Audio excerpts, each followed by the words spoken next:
पुरुषं महान्तम् आदित्यवर्णं तमसा परस्तात् तमेव विदित्वा अतिमृत्युमेति नान्यः पन्था विद्यते।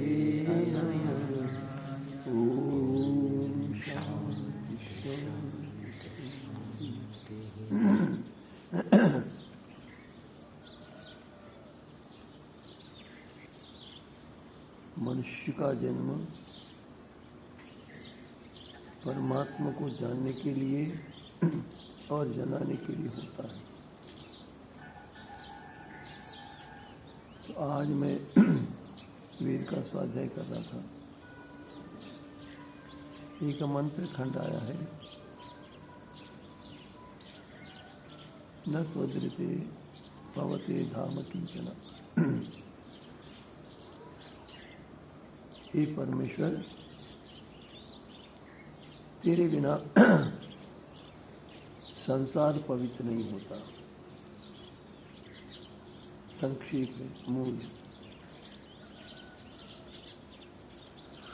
परमात्मा इतना दयालु है, इतना दयालु है, जैसा एक माँ अपने बच्चे के लिए अर्पित हो जाती है, उसको किसी प्रकार के दुख को ना होने देते हुए अपना सारा का सारा समय लगा दी, अपना ध्यान उधर ही रखती। ये देखा जाता है। एक बार मैं गुडलूर गुरुकुल जा रहा था, वहाँ पत्थरों को फोड़कर जीने वाले उड़ रहते थे, मार्ग में लड़ रहे थे। वो पुत्र 20-22 साल का अपने माता को मारने के लिए आ रहा था। संभवतः माता को मारकर जा रहा था, क्या था, वो गिर गया। कौन गिर गया? पुत्र गिरे। कौन पुत्र है? माँ को मारने वाला पुत्र। तो माँ उसको उठाती है। हम लोक में देखते हैं परमेश्वर को वेद कहता है पिता, तम हिना पिता वसु तम माता, और तुम माता है।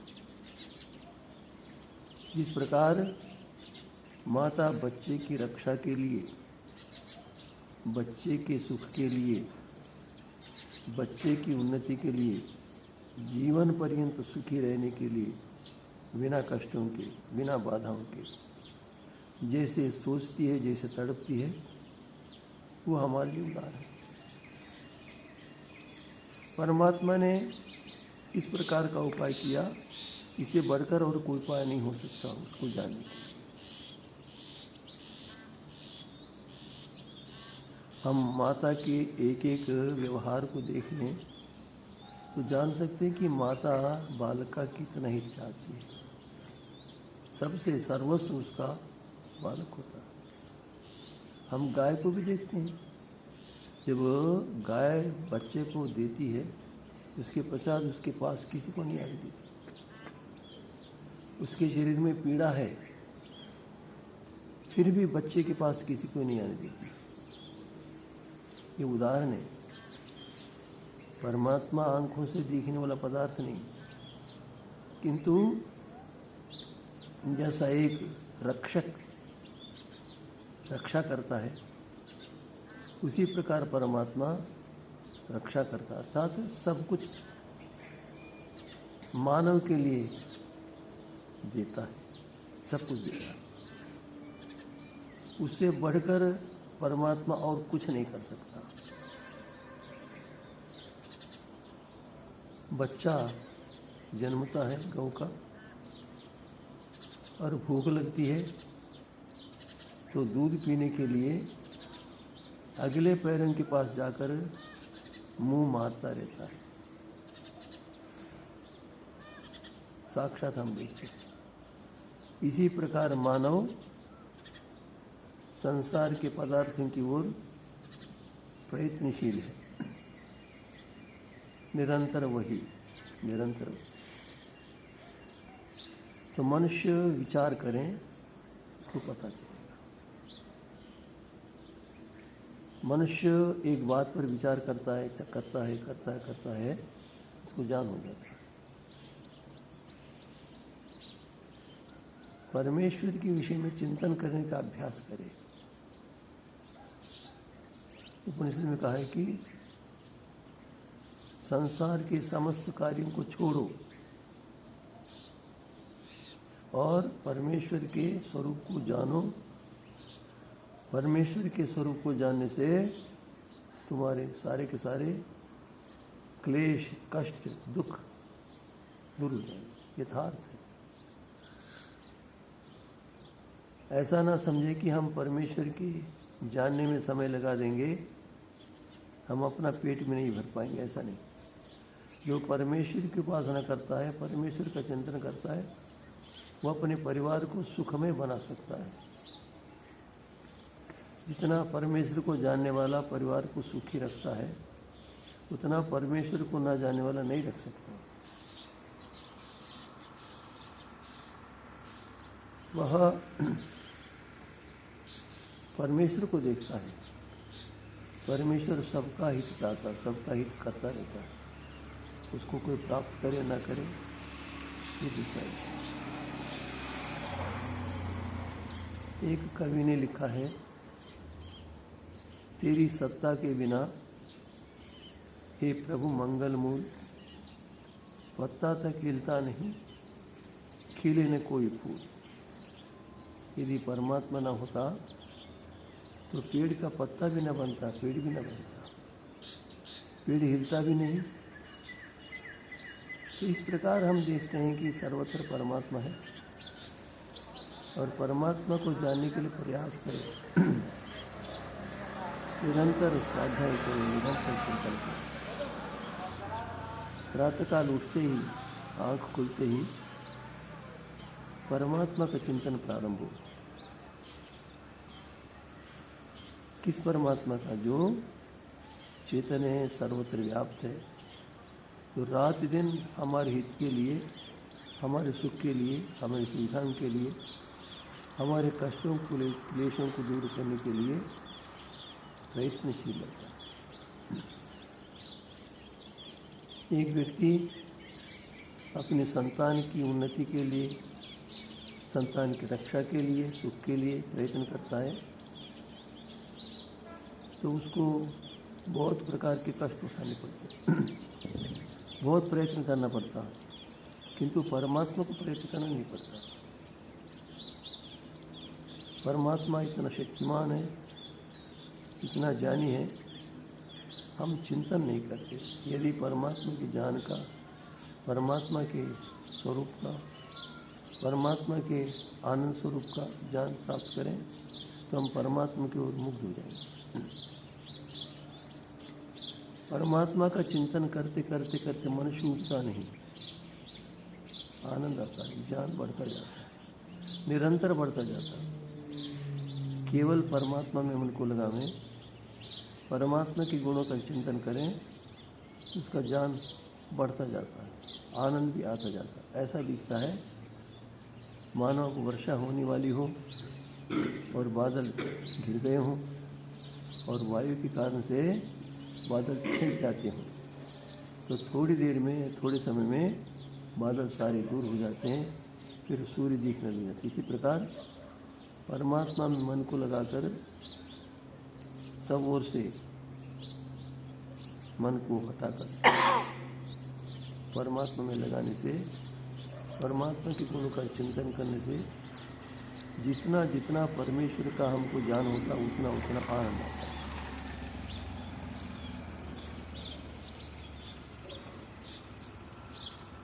परमेश्वर केवल प्राणियों के सुख के लिए अथवा मानव के सुख के लिए प्रयत्न करता है। हम ऐसे अज्ञानी हैं, हम अपने आप को विद्वान मानते हैं, योगी मानते हैं, कवि मानते हैं, राजा मानते हैं, धनवान मानते हैं, बलवान मानते हैं, विद्वान मानते हैं, बुद्धिमान मानते हैं, किंतु हमारा सारा का सारा विश्वास मात्र यथार्थ नहीं है। हम जब गाढ़ निद्रा में सोते रहते हैं तो हमको ये पता नहीं चलता हमारे बगल में कौन है। काला सर्प आकर रहे, काला सर्प हो तो भी हमको पता नहीं। हमारा आनंद इतना ही, दीवार के पीछे क्या हो रहा है हमको पता नहीं चलता। तो हमारा ज्ञान परमात्मा की ओर से प्राप्त है। हम अत्यल्पज्ञ हैं। जो भी हम ज्ञान प्राप्त करते हैं तो परमात्मा की कृपा से, परमात्मा का ही।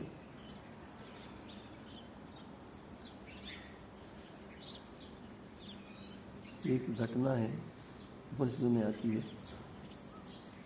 इंद्रियों ने ये कहा कि हम बड़ी हैं, हम बड़ी हैं, कोलाहल करने लगे। कल्पना है, इंद्रियां लड़ती नहीं, किंतु अब उनको कौन समझाएगा। तो वहाँ पर एक यक्ष आया, यक्ष के पर परमात्मा वास्तव में देखा। उसने एक घास के तिनके ऊपर रखा, अग्नि से कहा, नेत्र से कहा, नेत्र उसको देखे। अग्नि ने बहुत प्रयास किया किंतु उसको जला नहीं सका, अपमानित होकर पीछे चला गया। वायु आ गया, त्वचा आ गई। उसने कहा कि तू कितना सामर्थ्यवान है, इस तिनके को देखो, उसको उड़ाकर दिखाओ। उसने सारी शक्ति लगाई उड़ाने के लिए, नहीं उड़ा पाया, पीछे चला गया। सारी इंद्रियां असमर्थ होकर चली गई। इंद्रियों का सामर्थ्य परमात्मा का दिया हुआ है। इंद्रियां बनाई ही परमात्मा ने। अपनी इंद्रियों को देखकर समझता मेरा नेत्र है, मेरी बुद्धि है, मेरा हाथ है। यदि परमात्मा न बनाता तो हमारा हाथ कहाँ से आता। इस प्रकार फिर उसने उमा को जगाया। तो उसने देखा तो अदृश्य। उमा क्या है? बुद्धि। परमात्मा बुद्धि के द्वारा जाना जाता है। वो भी कौन सी बुद्धि? परमात्मा की बुद्धि, अपनी बुद्धि नहीं है। तो परमात्मा इतना महान है, हमको इतना देता है, यह उसने दे रहा है। ये हमारा बहुत बड़ा ज्ञान है कि हम नहीं जानते। हमारे सुख के लिए सारा संसार बनाया, हमारी माता को बनाया, हमारे पिता को बनाया, हमको उनके पेट में भेज दिया, 10 मास तक रखा, 10 मास तक बना था। ये कुम्हार है, कुम्हार घड़ा बनाता है, 10 दिन में 200 घड़े बनाता है। वो कब बनाता है? जब इसको मिट्टी लाने वाला हो, पानी लाने वाला हो, और सूर्य की धूप हो, और अग्नि हो, आम हो, सहायता करने वाला हो, चक्र हो, दंड हो, सब बनाता है। और परमात्मा किसी की सहायता की आवश्यकता नहीं, इतना सर्वज्ञ है कि लगातार कुमार तो 10 दिन में 200 घड़े बनाता है, परमात्मा 9 मास तक बनाता है और फिर माँ का दूध भेज देता है। वैज्ञानिकों ने कहा है, समाचार संग्रह करने वाले ने कहा है कि 1 सेकंड में 4 शिशु जन्म लेते हैं। ये बहुत पुरानी बात है, इस समय अधिक शिशु जन्म लेते हैं। तो इतना सारा जान है, एक क्षण में एक इतना कहते हैं 4 शिशुओं का निर्माण करता है। महान ज्ञानी, हमारा ज्ञान कितना अल्पमात्र है। और परमात्मा के ज्ञान को प्राप्त करने लगेंगे तो हमारा आनंद बढ़ता जाएगा, अपवित्रता बढ़ती जाएगी, गर्व समाप्त होता जाएगा। जिस बुद्धि को, जिस मेधा को, जिस चतुराई को हम अपना समझते हैं, परमात्मा, यदि जिस समय हम परमात्मा का समझ लेंगे तो हमको आनंद आएगा। जब तक परमात्मा का नहीं समझेंगे, अपना समझेंगे, आनंद नहीं आएगा, दुख भी होगा।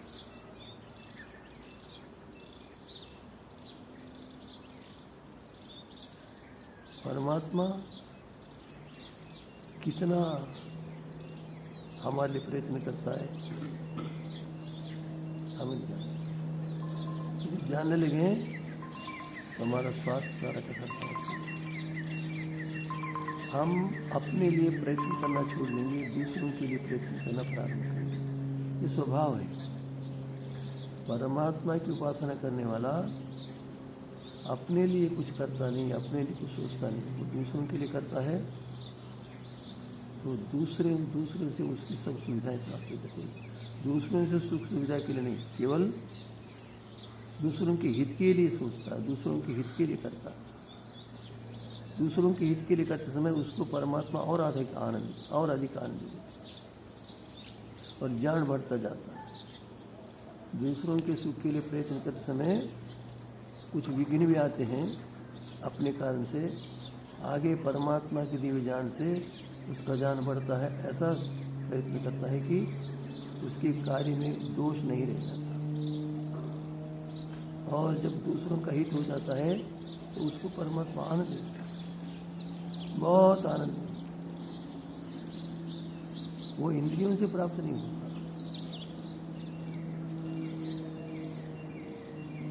एक माता सबको भोजन कराकर बाद में बैठकर भोजन करती है। बच्चा देखता है माँ के साथ रहता है। अभी 1 घंटा पहले माँ ने उसको भोजन कराया था, तो उसके पश्चात बालक आता है, माँ थाली सामने रखकर भोजन करने लगे। पहले आता है वो बात पास बैठ जाता है। वो माँ की ओर नहीं देखता, थाली की ओर देखता है, भोजन की ओर देखता है। अर्थात हम ऐसे ही सांसारिक विषयों की ओर देखते हैं, परमात्मा की ओर नहीं देखते। उसका मन तो माता की थाली में विद्यमान मिठाई की ओर, भोजन की ओर है, नीचे देखता है। वो हम देख सकते हैं। वो अबोध बालक। इसी प्रकार हम सांसारिक पदार्थों की ओर देखते जाते हैं, परमात्मा के नहीं देखते। मैंने कहा था, कहता हूँ, मनुष्य अपने बालों को संवारने के लिए शीशे में देखता है, बालों को देखता है, किंतु ये नहीं देखता कि बालों को बनाने वाला परमात्मा है। ये सोचने की शक्ति है, ये सोचने की पद्धति है। उस समय उसको ज्ञान और आनंद का अनुभव होता है। हम मनुष्य बने हैं, हमारे जीवन का लक्ष्य परमात्मा को प्राप्त करना, अर्थात आनंद को प्राप्त करना, दुखों से मुक्त होना। ये करते रहें तो हमारा जीवन सफल होगा।